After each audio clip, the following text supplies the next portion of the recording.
ఏయ్, ఎందుకు వచ్చావయ్యా ఇక్కడికి? మా వాళ్ళని ఎందుకు కొట్టావు?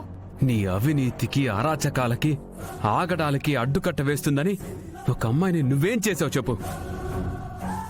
నువ్వేం చేసావు? ఏంటి సారు, నేనేం చేయలేదని చెప్పినాను కదా, అయినా అర్థం కావట్లేదా?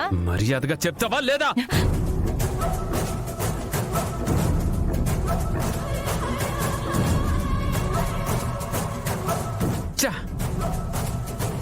ఆడదాని అయిపోయావు కాబట్టి సరిపోయింది, లేకపోతే నువ్వు చేసిన పనికి నిన్ను నిలువున చీరేసేవాణ్ణి.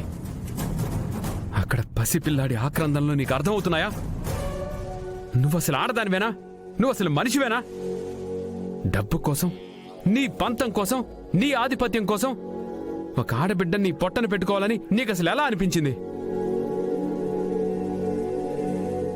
సారు, దానికి నాకు ఏ సంబంధం లేదని చెప్పినాను కదా. చెప్పావు. 48 గంటల్లో నిజాలేంటో తెలుస్తాయి. కానీ సిరి మర్డర్ అనుకున్నది నువ్వే అని తెలిస్తే నిన్ను జీవితాంతం నేను జైల్లో పెట్టిస్తాను. సారు, నీకెలా చెప్తే అర్థం అవుతుంది? నేనేదో కోప్పడిన మాట నిజమే, సిరితో గొడవ పడిన మాట కూడా నిజమే, కానీ ప్రాణాలు తీసేంత పాపాత్మురాల్ని కాదు సార్ నేను. సిరి విషయంలో నాకు అలా చేయాల్సిన అవసరమే లేదు.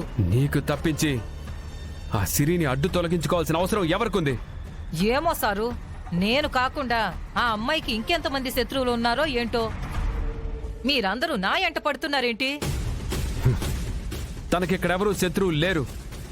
ఆ సిరి విషయంలో మా అందరి దృష్టిలో అనుమానం కూడా నీ మీదే. దొరుకుతావు. దొరికిన రోజు మాత్రం గుర్తుపెట్టుకో, నీ జీవితం మొత్తం జైల్లో గడిపేలా చేస్తా.